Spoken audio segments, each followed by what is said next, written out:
अभिमान दो को लेकर के होता है, और ज्ञान में जब सर्वत्र ब्रह्म ही दिखाई देगा, दूसरा कोई है ही नहीं है, तो अभिमान किससे करे, किससे अपनी तुलना करे। पर अगर व्यक्ति ज्ञान के ग्रंथों के द्वारा श्लोकों को पढ़ ले तो वह ज्ञान उसका जो वाणी से सत्य हो सकता है, पर वो वस्तुतः अज्ञान है। क्योंकि अन्य लोगों का अभिमान तो नष्ट हो सकता है, पर मैं ब्रह्म हूं ऐसा अभिमान तो मनुष्य को रहने की स्थिति में पहुंचा देगा। इसलिए गुरु वशिष्ठ ने दूसरा वाक्य कहा, जोग कुयोग ज्ञान अज्ञानो, जहां न राम प्रेम पर धानु। जहां श्री राम का प्रेम नहीं है वो ज्ञान नहीं, अज्ञान है। जहां श्री राम के प्रति प्रेम नहीं है वो योग नहीं, योग है। और फिर धर्म के लिए तो उन्होंने और भी कठोर शब्द कह दिया। उन्होंने कहा, राम मैं तो इस निष्कर्ष पर पहुंचा हूं कि सो सुख धर्म कर्म जरि जाऊ, जह न राम पद पंकज भाऊ। सोह न राम प्रेम बिनु ज्ञानू, कर्णधार बिनु जिमि जरि जानू।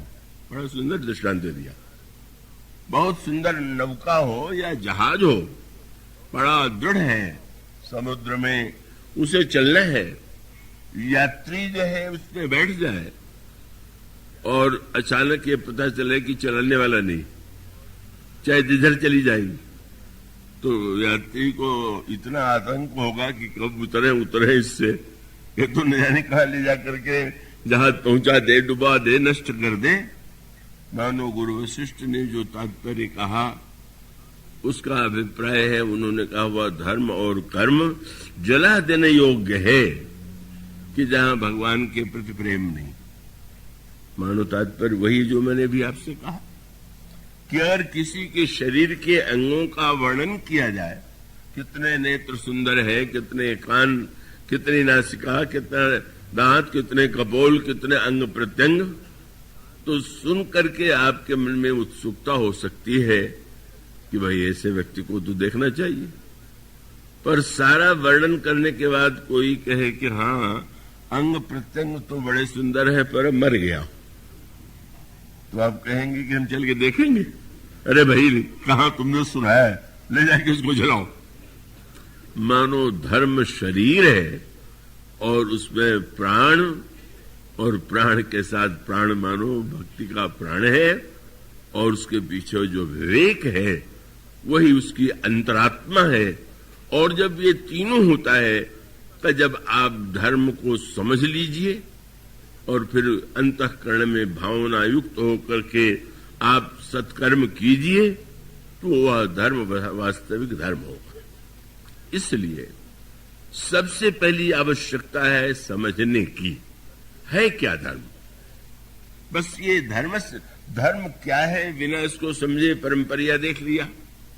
इतने बार स्नान करना धर्म है, छुआछूत धर्म है, ये धर्म है, वो धर्म है। आप उस प्रकार को क्रियाकलाप में किए चले जा रहे हैं और अभिमान बढ़ता जा रहा। हम दूसरों से पवित्र हैं, दूसरों से श्रेष्ठ हैं, दूसरे हमसे छूने योग्य नहीं है। आपके धर्म ने आपको इतना अभिमानी बना दिया कि गोस्वामी जी ने व्यंग कहा, जो कर दम्भ सो बड़ा आचारी। तो मानो आपका आचरण जो है, धर्म से अगर अभिमान उत्पन्न हो रहा है तो धर्म से बढ़कर के व्यर्थ की वस्तु क्या हो सकती है। धर्म के द्वारा आपके जीवन में अभिमान का धीरे धीरे ह्रास हो सकता है। प्रारंभ में अभिमान रहे, पर धीरे धीरे अभिमान कम होता जाएगा और कम होते होते व्यक्ति अभिमान शून्य हो जाएगा। इसलिए धर्म का जो तत्व है वह है विवेक। जब ये कहा गया कि कर्म की, जब गंगा जी के लिए कहा गया कि भगवान के चरणों से निकली हुई है, तो क्या इसका अर्थ है? गंगा जी की तुलना भक्ति से की गई और यमुना की तुलना कर्म से की गई। आप वह चौपाई रामायण के प्रारंभ में पढ़ते हैं और वह पंक्ति है, राम भगत जहां सुरसरि धारा और सरसई ब्रह्म विचार प्रचारा, विधि निषेध में कलिमल हरणी, परम कथा रविनंदिनी वर्णी। संत समाज के प्रयाग का वर्णन जो तुलसीदास जी ने किया, उसमें उन्होंने कहा गंगा भगवान के चरणों से निकली। भक्ति की तुलना गंगा से क्यों की गई? अगर आपको ये लगा कि गंगा जी का उद्गम गंगोत्री से हुआ, हिमालय से हुआ, और आप गंगोत्री यात्रा करके आवे, जब लोग यात्रा करके लौटते हैं तो उनको एक प्रकार का गर्व होता और लगता है कि दूसरे हमारे सामने क्या है, हम अमरनाथ होकर के आ गए, हम गंगोत्री होकर के आ गए, हम बद्रीनारायण होकर के आ गए। क्या यह बात मन में नहीं आती? इसलिए मानो वहां पर भी तीर्थ में गए तो एक नया अभिमान लेकर के ही लौटे। बड़ी अनोखी बात गोस्वामी जी ने मैंने पत्रिका में कही। उन्होंने वो एक कथा जो रक्तबीज नाम के राक्षस की है, उसके द्वारा एक सत्य समझाया।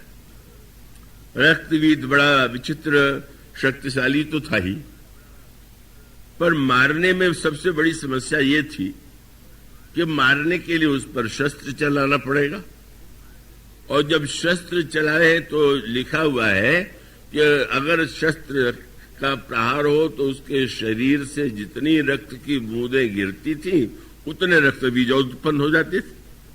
तो डर लगता था कि वैसे तो एक ही रक्त बीज है और हम मारे और बूंद के साथ साथ और हजारों रक्त बीज उत्पन्न हो जाए, क्या करें? गोस्वामी जी ने कहा पाप जो है वो रक्त बीज है, और पाप के रक्त बीज को मारने के लिए आप ये सारे सत्कर्म करते, पूजा करते हैं, पाठ करते हैं, दान देते हैं, यज्ञ करते हैं, ये आप सत्कर्म करते हैं। क्या रक्त बीज नष्ट हो जाता है क्या? उल्टा अर्थ न ले लीजिएगा, इसको करना न बंद कर दीजिएगा, ऐसे अवश्य करते रहिए, पर करते हुए सावधानी जो आवश्यक है। मानो संकेत यही है। कितनी सुंदर बात है कि रक्त बीज पर प्रहार करने के लिए जब कोई पुण्य करता है तो एक नया रक्त बीज और पैदा हो जाता है, और ये सत्य है। आपने लोभ को मारने के लिए दान का अस्त्र चलाया और ऐसा लगा कि लोभ छोड़ा तभी तो आपने दान दिया, तो भले ही कुछ समय के लिए लोभ छूट गया हो, बस उधर दान दिया और उधर मैं दानी हूं, एक रक्त बीज और पैदा हो गया। एक समस्या ये है कि जितना पुण्य करते जाएंगे उतना रक्त बीज एक एक बढ़ता जाएगा।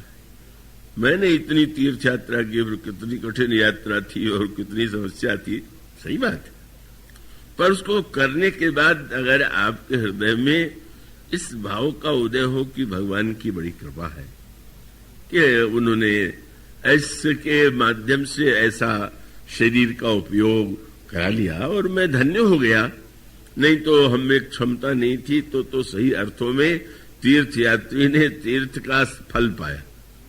और सब धर्म जो है एक एक अभिमान और उत्पन्न कर दे तो रक्त बीज कैसे मरेगा? क्या किया जाए? तो देवी से प्रार्थना की गई। तो उन्होंने, बड़ी अनोखी कथा आती है, पुराणों की कथाएं बड़ी समझने योग्य।